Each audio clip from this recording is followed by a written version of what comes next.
one of the poorest countries in the world that has been under a humanitarian blockade.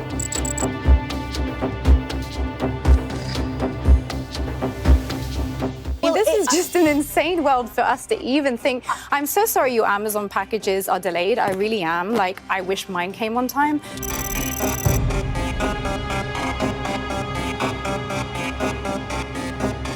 You know, genocide, guys, genocide. There are 2 mothers a day dying in Gaza right now.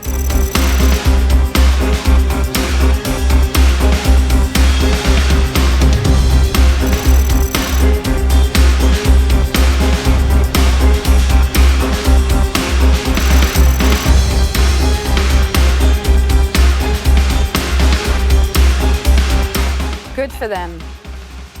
Bill Brother.